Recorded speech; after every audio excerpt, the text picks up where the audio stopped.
What's up, everybody? We're back on another exciting episode of the Dopamine Dealer podcast. Today, I have a really cool individual on here. He has a lot of background with a lot of things that are similar to me, a lot of things that aren't. And I want everyone to welcome my good friend that I just met a couple days ago onto the podcast. How you doing today, brother? Good to see you. How you doing, Dylan? I'm doing good, Will. How are you doing, my man? I am good. And you know what? Hey, I want to say thank you for using the word cool in my introduction. You probably don't know this, but my fan club is called Conway's Cool Kids. And Hell yeah, brother. so, yeah, thanks for using the word cool. I appreciate that. Absolutely, man. That was Hey, I like inadvertent. Hey, dude, I got about 50 messages, and you're the one that stood out the most to me, so that should make you feel a little special. Well, no, you know what? I actually said that to my wife specifically. I was like, this guy got a lot of messages back, and I was one of the first people that he hollered out to. So I appreciate that a lot, Dylan. I really do. No problem, man. I realize a lot sometimes, like, I'm definitely an off the wall kind of guy, and I felt like you seem a little off the wall, so I feel like we're both like weirdos in a good way, though. You know what I mean? That's what life's about, never being normal, brother. Yeah. Yeah, I try really hard at that actually. That's actually the thing I try the most at. Like that's and I'm good at it. I'm really good at that. I'm good at being me. I'm so good at it. That's what it's about, man. So I know like one of the first things that I found out about you was your time in prison and how you kind of felt like, before you went there, you were walking down this really bad path. And you're one of the few individuals that I've talked to that instead of seeing prison as a way to get deeper into the bad, you actually found a way to kind of heal yourself from that. I would like you to maybe give me a little brief summary on how you think that the prison and what you went through there actually helped like reform you into who you are today. Yeah, no, I think that the biggest thing about it was that prior to going to prison, I had blamed a lot of my life's problems on other people. And prison has if you're honest with yourself, prison has a very unique way of letting you know that you're the problem. Because if everyone else is the problem, why are you the one they're putting behind bars? Like that, you have to rectify that question because that doesn't come out right. If everyone else is the problem, but I'm the one getting locked away, well, maybe I am the problem. Maybe the problem is me. You know what I mean? And for me, it was that I had to analyze the things that I believed prior to prison and what beliefs brought me there and figure out what was wrong with it. Because the truth of the matter is that I was taught a lot of wrong things. But once I become aware of that, it's on me on whether I want to continue in those wrong ideas or whether I want to correct those wrong ideas. You know what I mean? And that was ultimately what I was faced with. But was that okay? All these things did happen. Like these are facts. I was put through a lot of different traumas, and that caused me to react in a certain way. You know, um, and maybe I didn't have a whole lot of chance or choice in some of those things. But from this moment of awareness right now, I have the chance to change everything. It's kind of like reading your minority report. That's the way I put it.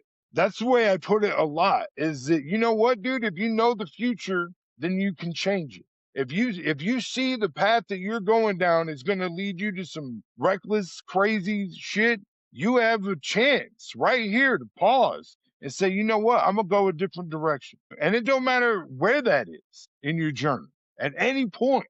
But the biggest thing you said, bro, is that self-reflection. And I feel like that's the hard part. And I realized that a lot when I was growing up. Like I grew up, I had horrible social anxiety. I didn't date a girl till I was 18. I was struggling with confidence. I was a class clown. And I just thought to myself after I graduated, I was like, dude, like the first, 10, 15 years of my life were so miserable. But they were miserable because I didn't have the ability to self-reflect myself and be like, okay, some of these thoughts I'm having, or some of these things bullies are telling me, or someone outside is telling me, doesn't have a single ounce of power over me unless I give it to it. And it's the same thing with how do you talk to yourself, bro? Like the biggest thing I've learned from like therapy and self-mindful books is you got to make that voice in your head almost like your best friend. And when you start talking to yourself, in a negative way, you're like, dude, would I talk to my best friend like this? Would I talk to my mom like this? Would I talk to my dad like this? You know what I mean? And it's like crazy to me how much that has helped my own thoughts because it's so easy to get stuck in that cycle until someone else It's like, dude, that's just your brain telling you some bullshit. You don't have to listen to it. Right. But like and like if you're anything like me, I don't just have one voice clamoring around in there. Like there's I even like dude, I hear my PE teacher from junior high in my head sometimes. I hear my father. I hear all sorts of different voices in there. You know what I mean? And so like for me, it is what I learned to do. The thing that I think is most important for me, especially in my meditations and stuff like that, is that in the stillness, I seek the one voice that always loves me, that always believes in me, that always wants what's best for me. I listen to that voice the most because that's the voice that doesn't want me dead. All these other voices, they have a real self-destructive tendency to them, and I don't know how to explain that. I'm not, I'm a very spiritual person. I've been involved with different levels of mental health, servicing in different capacities a lot. And, whether those are, delusions caused by chemical imbalances or whether or not that's the good versus evil in your head, whatever you choose to call that stuff. I know for me, the best thing I can do is listen to the voice that cares because there's a voice inside you that cares. And if you listen to that voice, like that's the best voice to listen to. You see what I'm No, saying? it's funny. I always say that same stuff, bro. It's like what's crazy to me is one day, I'll wake up, dude, and it takes no effort for me to go to the gym. It takes no effort for me to go to work. It takes no effort for me to clean my house. And then there's other days I wake up in the morning, dude, and just me simply getting out of bed is a hassle. And it could literally be one day apart. Nothing crazy happened in my life to make Right, me feel any different. right, It's just like you said, like I don't know if it's something spiritual, if it's because of a chemical imbalance. I think overall the biggest thing, bro, is we live in a world that is so constantly connected to information that I feel like our brains never really get a chance to feel free and focus on just your immediate surroundings. Like you figure in the 17 and 1800s, bro, you think they were worried about what's happening 10,000 miles away. Like they weren't constantly getting fed all this negative energy, and then like we're scrolling on Facebook and we see it. And yeah, when we turn Facebook off, you're like, oh, that stuff's not still in my head, but it is subconsciously. And sure, I think that's what fuels a lot of the negativity, bro, is us comparing ourselves to other people. And then you start feeling like, oh, my life sucks. Why don't I have this car? Why don't I have this house? Blah, blah, blah, blah, blah. And it's just like it's all what society wants us to think of ourselves. And that's why I think, like you mentioned to me, possibly going back to therapy. I think that is the best thing, dude, anyone in their right minds can do because this may sound cheesy, but I truly believe that if every single person in the planet, or even a high percentage, would face their own demons, go to therapy, admit they have a problem, this world wouldn't be so fucked up right now. right, right.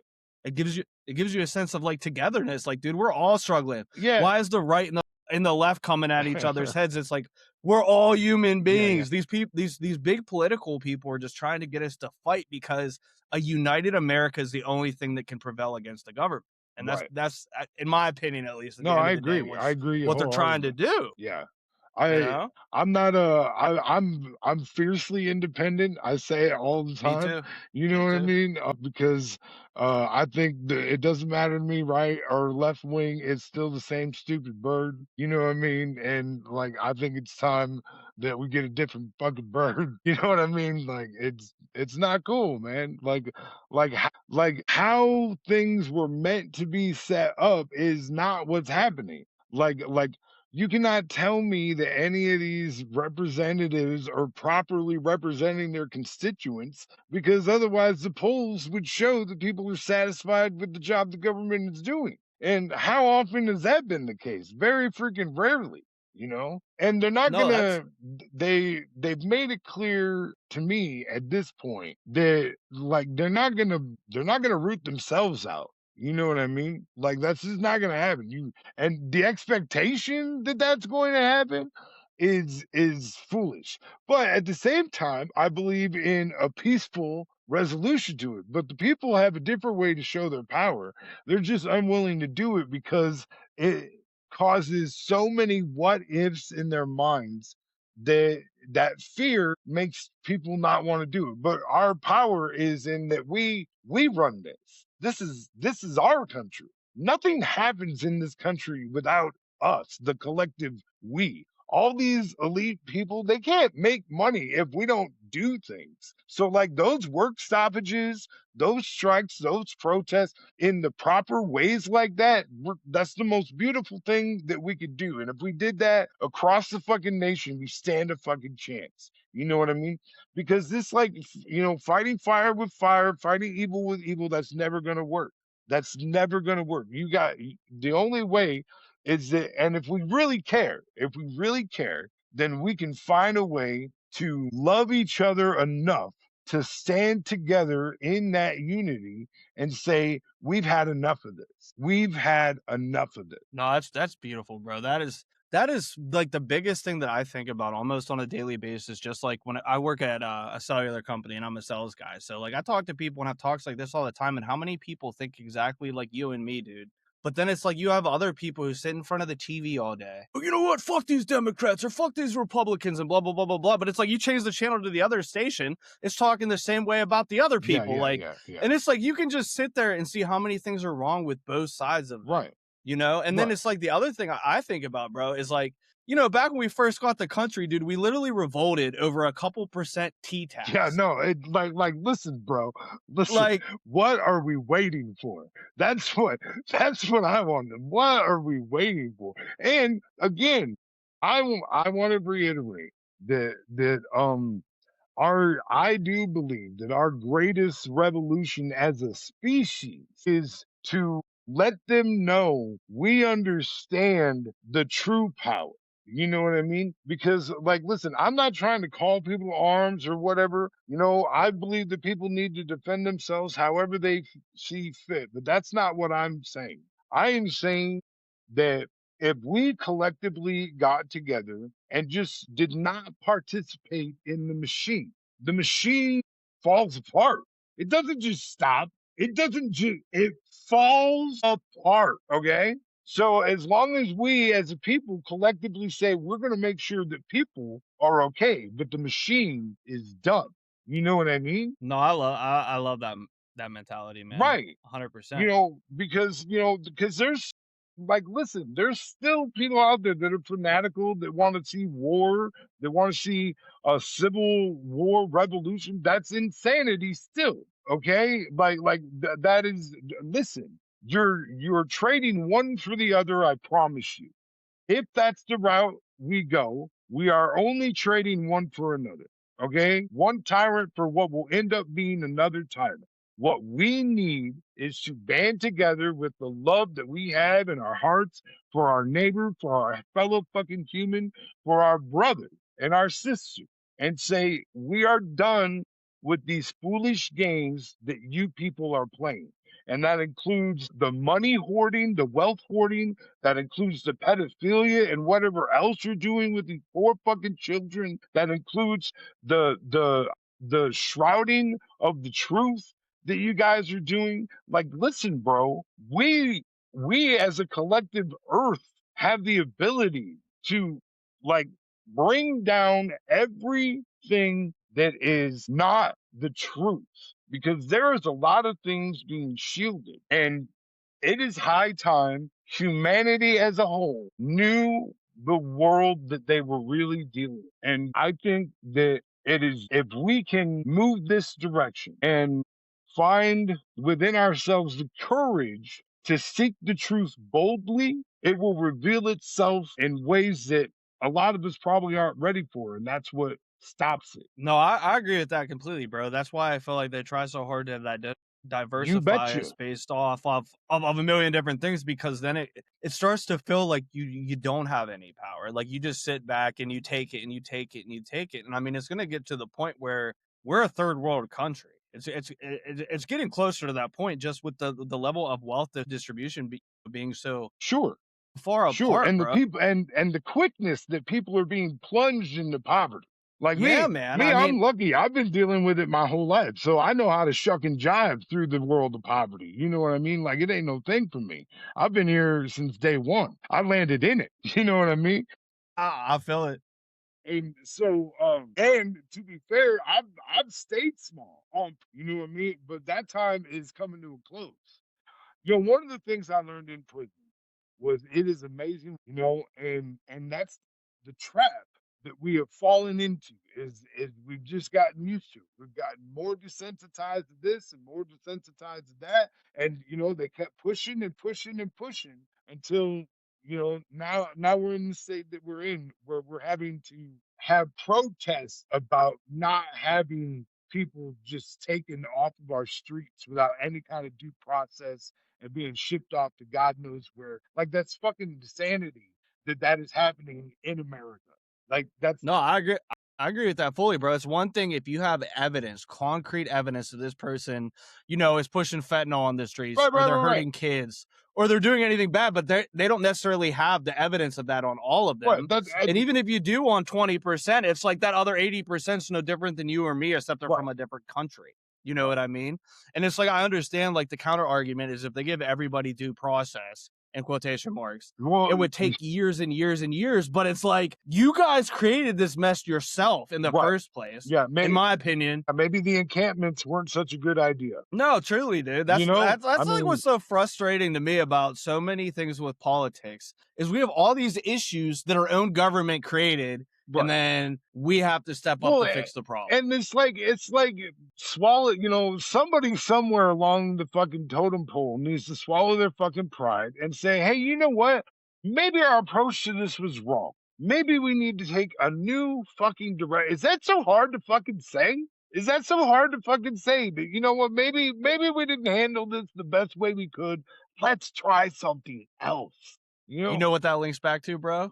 That links back to you and me and us talking about how with therapy you have to face yourself. Do you think Right. any of those people have had an ego death to even acknowledge they were wrong about anything? I mean, dude, I can't even imagine the internal monologue of Christy Nome. I can't even like listen, bro. I have straight up lunacy that goes through my dome sometimes. I can't fathom what that woman thinks about. How do you just listen? How do you? I don't know. How do you sleep at night, woman? That's what the world wants to know. You know what I think, bro? I think people like her, people like that, bro, they're just like robots. I almost wonder if they don't think nearly as much as you and me because it's like, dude, if say I'm a sales guy, right? And I screw over a customer on 10 or 20 bucks, dude, I'm thinking about that when I go to bed at night. I mean, These there people are ruining millions of lives and don't care. they do say there's a percentage. I forget what that percentage is, but there is a percentage of people that do not have internal monologue. Like they don't have thoughts inside their head, which I don't Couldn't imagine. understand how that's even a thing. But you know what? Probably one of them. Got to be one of them. And you know what? I'm not Has to be, bro. like, dude. I honestly, it's like sometimes, dude. I mean, I wish I could just take a pill and make that be me for a day. I But then mean, it's like at nah. the same time, I don't feel like how you could be intelligent and not think to yourself all the time. You know what I mean? Like how do you know anything? Now listen, nobody blamed her for being intelligent. Nobody said that. I No, didn't say that. no, that's damn right, bro. That's just the whole thing. Like I don't understand. I couldn't imagine, dude, a life, Do you know not do you, having those conscious thoughts. I don't know if you want to talk about this, but do you know about the drug campaign she ran in because I did my time in South Dakota. I spent 20 years in the state of South Dakota. She was the governor of South Dakota before she became this leader of Homeland Security lady. I didn't know that. Yeah, and while she was governor of South Dakota, she paid over $1 million to an advertising agency in Minnesota. So she went out of state with the budget money, and she got an ad campaign, an anti-drug campaign that was literally, dude, this made national news. Like the late night shows and shit were talking about it. She made an ad campaign that was the outline of South Dakota, and it just said, "Meth, we're on it." Like and like the ad, there was billboards plastered all across the state that said just meth were on it, like it was a slogan. Because meth is like a really big problem in South Dakota. And yeah, so it was she's not smart. She's not smart. She made the whole state look like meth heads.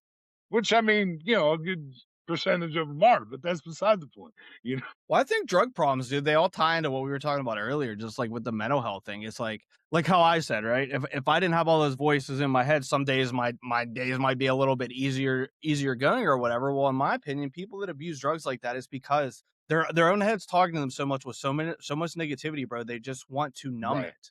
And then Sure. you wake up the next day and guess what? You got to do it again and again and again. But when you go to therapy and instead of you numbing those negative thoughts you're having, you're facing them head on and you're just like, dude, why am I thinking like this? Where is this thought coming from? That's how Right. you fix that shit, Right. you know? And it's Yeah. sad to me, bro, how many people don't know that you can even do that. Well, it's interesting that you say that because, like, I took a treatment program years and years ago, and there was a counselor who's passed on now, great guy, Jerry Raddick, and he did this stinking thinking seminar.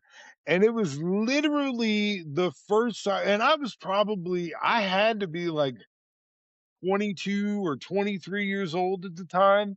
And it was literally the first time that someone introduced to me the idea that I could change how I felt about things.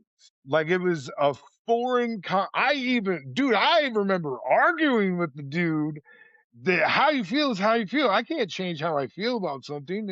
Oh, yes, you can. He did this thing where he said, you got to put your thoughts on trial. And he said, because when a situation happens, say your girlfriend leaves you or whatever, he said, you're gonna have a whole lot of thoughts, and those thoughts may have you like in this huge rage up here or in this, deep despair down here, and you're in these polarities because inside your head you're telling yourself all these different things, good, bad, and about. And he goes, if you go through those thoughts and you start eliminating what is true and what is not, instead of having this polarity of feelings, you bring them closer together into this manageable area where I can deal with this. You know what I mean? But I have to filter through the mess of what am I telling myself that's true and what am I embellishing? What do I have no clue on and I'm just supposing,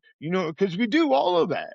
We think we suppose that, oh, okay, there must be another guy. This has probably been going on for weeks. Well, if I don't have any kind of evidence to substantiate those kind of thoughts, why am I feeding into that?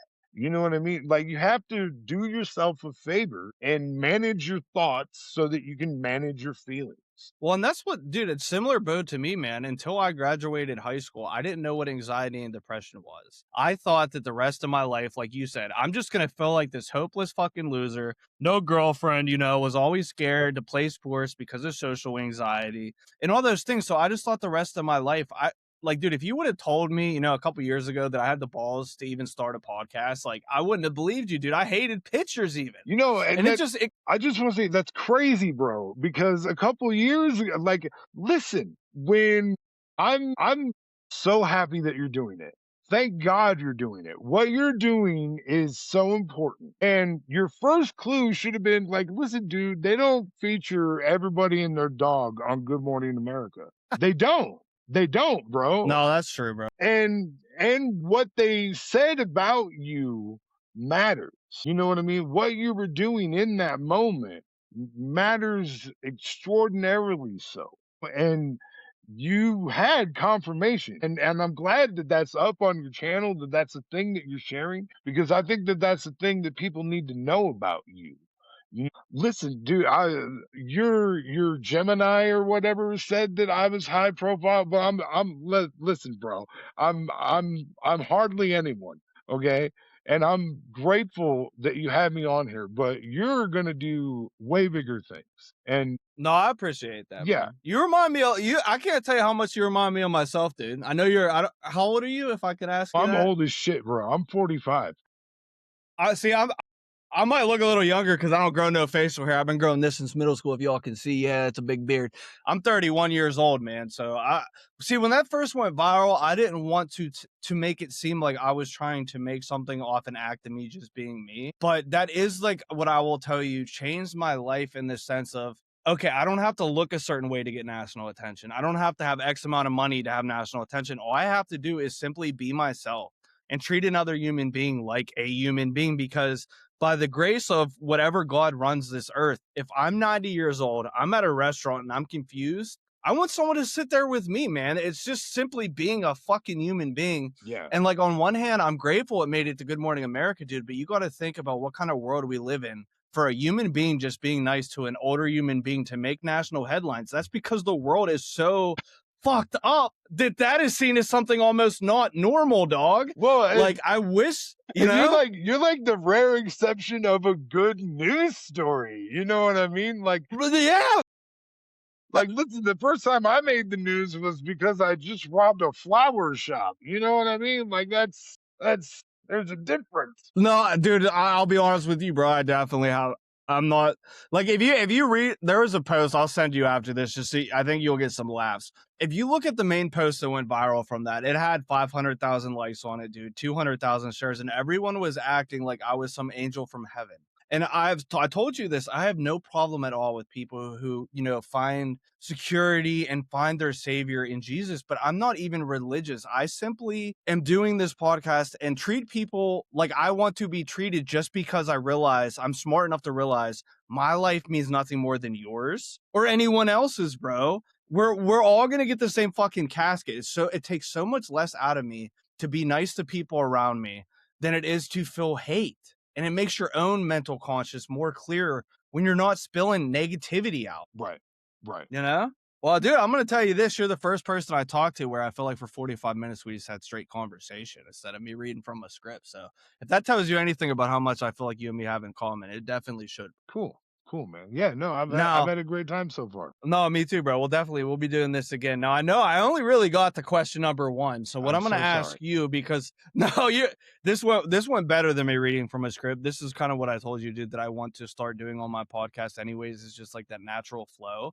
But I want to ask you, because I know we're close to an hour now, if there's anything from like those messages I sent you that you would really like to touch base on today. You know, Like parts of your life that you feel like might stand out, or anything like important that you might want to speak up on. yeah, sure. So you in there was a question about like what the judge had said or whatever, or what made me, Yeah, you know, actually, I have that right here. so the thing I want to say is it was kind of a 1-2 punch for me. So during my sentencing, Judge Joseph Nealis referred to me as someone who exhibited the evolution of crime, which was, I think, a phrase that he sort of coined. Maybe he took it from someone that he knew or whatever, but he had noticed that looking at my criminal record, that I had been arrested for there was long gaps in the times that I was arrested. But every time that I was arrested for something worse than the time before, which led him to believe that not that I was going long periods of time without committing crimes, but that I was committing crime all of the time and that they just weren't catching me. And so he said, I'm going to give you a sentence for you to understand that this is not how you want to live your life. And he sentenced me to 15 years in the state penitentiary. Oh And my God, bro. which a lot of people had felt like it was a harsh sentence.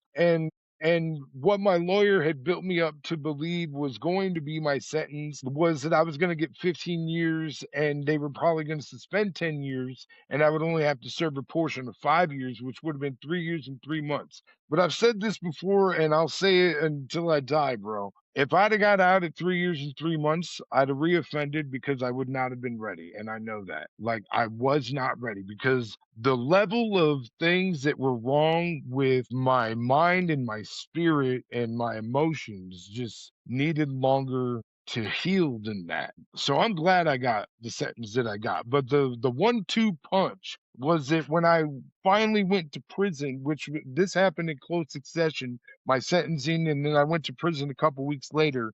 During my A&O, they do all these different kind of paperwork things on you or whatever. And one of the things that they do is they do a projected recidivism rate. And so this is the likelihood that upon your release, you will return to prison within 3 years. That is what the recidivism rate gauges. And at that time, the state of South Dakota was averaging 74%, which is a terrible recidivism rate in and of itself. We'll just start there. But they, they were, decided that I was 95% to reoffend. So, they pretty much told me that when you get out of this prison, you're just gonna come right back to this prison, and there's no other way life is gonna go for you. And I remember sitting up in my chair, and I pointed at the paper, and I said, "I don't care what this piece of paper says, I'm never coming back here." And at that point, I was like, I am not going to let them be right about me. And I've been out 9 years now. So, like, Did you do a full 15, bro? I did 9 years, 9 months straight, and I got out on my initial parole. I had to do 65% because it was my second felony and it was a violent offense. So I did 65%. What? Dude, that's fucking beautiful to me, man. Not that this is nearly close to that, but I just remember I was probably 20 or 21, dude, and I found this old folder that my dad had from me from school. And one of my 8th grade teachers told me that, hey, if Dylan keeps being a class clown, if Dylan keeps not studying, if Dylan keeps doing this and that I basically would have ended up in prison myself, dude. And I just remember one day I was feeling real depressed when I found this and I read it and I was just like, I felt like 100% because my teacher said that about me, dude, that I was 100% destined to be what he just said. And it's like, I feel like that's like the whole thing with mental health, bro. All these negative thoughts we have about ourselves, 99% of the time came from somebody else. And we're choosing to give them that power over our lives, just like you said. I mean, you're an anomaly, bro. They need to do a documentary on your shit, man. Thank you. No, I couldn't imagine, bro. I've described myself as an anomaly many times, many times. Thank Well, you. I am too. I might have not spent time in prison, bro, but like I said, I was this fucking close Well, myself to being in that same boat, dude. And it, whoa.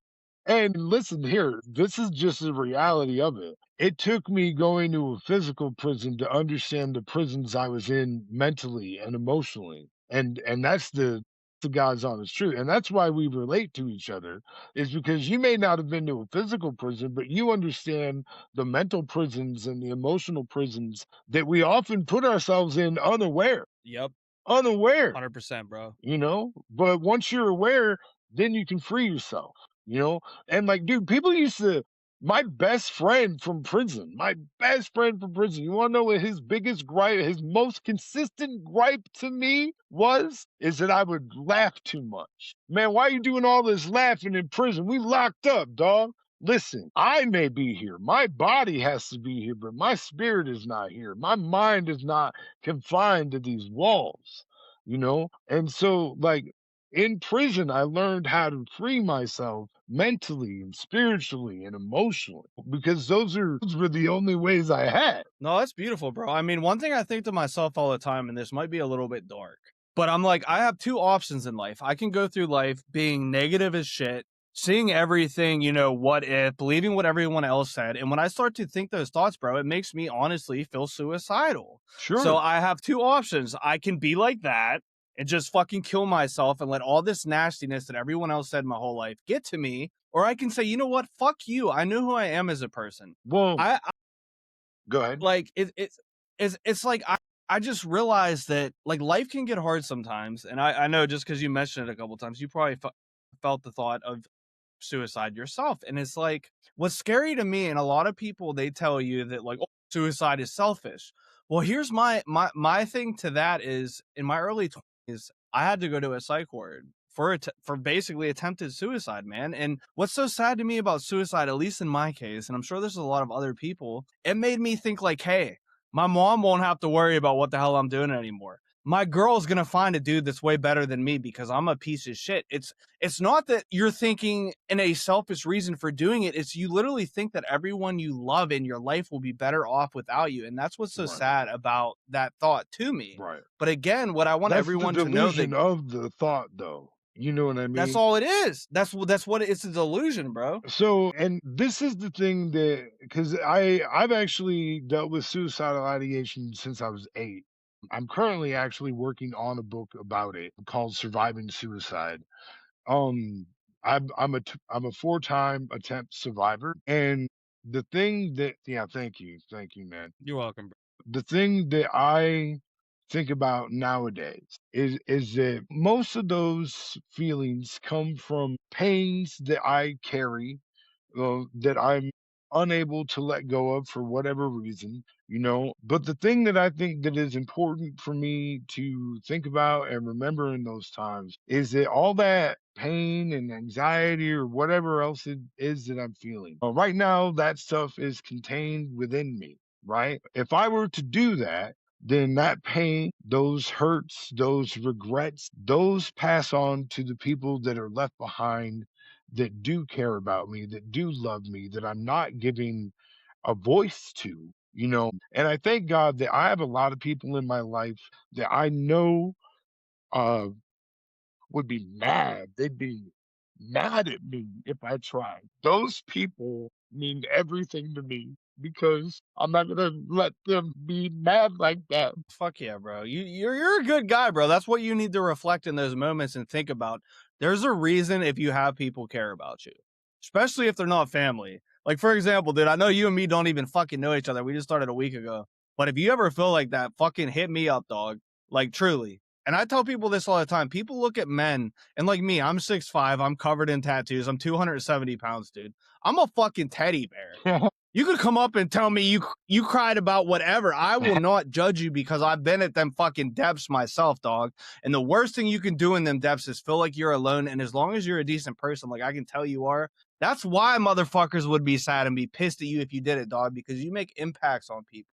Yeah. And that's what I'm trying to do, man. You're an Yeah. older version of me. That's literally how I see you, dog. Cool. You might have done some different types of fucked up shit in your life than me, but I can tell just from talking to you that on your inner soul, bro, you're a lot like me. And I'm not trying to be cocky about that, but like No, the I get only it. thing that really gives me confidence, bro, is my love for other people. Yeah.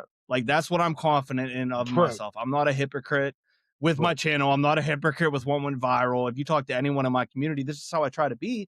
But if you're a piece of shit, then I don't give you that same feeling because of how much work I had to do to myself, just like you. You had to serve 9 years in fucking prison, dog, to be who you are today. And you can't let that be a waste. You making it through all them hard days. Cause I Yeah. can almost Right. guarantee you that there ain't gonna be a day that you face, bro, that was probably as hard as that. And you ended up making a light out of that worst possible situation. Right. And for that, you're a strong motherfucker. Know Thanks, that. man.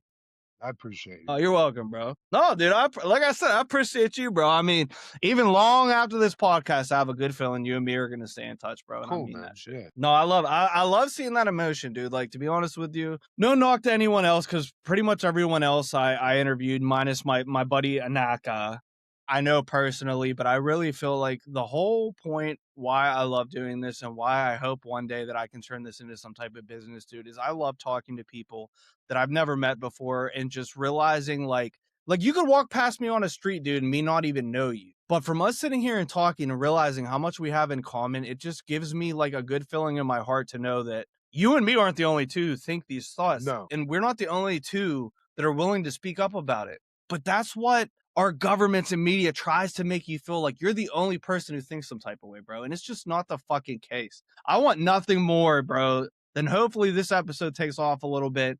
And whether it's women, it's men, whatever, there is nothing weak at all about going to therapy. There's nothing No, weak at no. all about thinking about, hey, man, I fucked up here, and there, but that doesn't have to be the rest of my life unless I let it be, man. You are in control. Yeah. 100%. Yeah. No matter how much our minds make us think we are 100% control in our life. And if you're 30, you're 40, you're 50, you're 60, guess what? You still have 20, 30, 40 years Yeah, left, bro, dude. to make And your life listen, be what you want it to be. yeah, and who knows? We might figure out how to be immortal before our time is up. You know what I mean? Yeah, I'm ready for them Cyto chambers now, dog. Freeze me up. We're on our way. We're on our way. No, that's beautiful, bro. Well, hey, I think that this is gonna fall out on me pretty soon here. Do you have any last words or anything you want to share for the listeners before we head out of here? Yeah, you know, and you touched on it before, I think, and I think we were already recording then or whatever, but be yourself. You know what I mean? Like do the things that are important to you, that matter to you. You know, don't let people put out your fire. If something excites you, there's a reason for it. You know what I mean? So pursue the things in your life that excite you. You know, because like Jim Carrey said, You could fail at what you don't wanna do, so you might as well fail at what you wanna do. You know what I mean? So go for it. Fucking go for it. No, that's facts, bro. The biggest thing I realized is I feel like I was in high school like 3 days ago, and it's already been 13 years. So whether I'm getting criticism or people are saying I can't do something, guess what? I'm still gonna be living my life. You know, The I only thing that go ahead. like you just can't have regrets, bro. Whatever you want to do in this lifetime, you need to try. Right.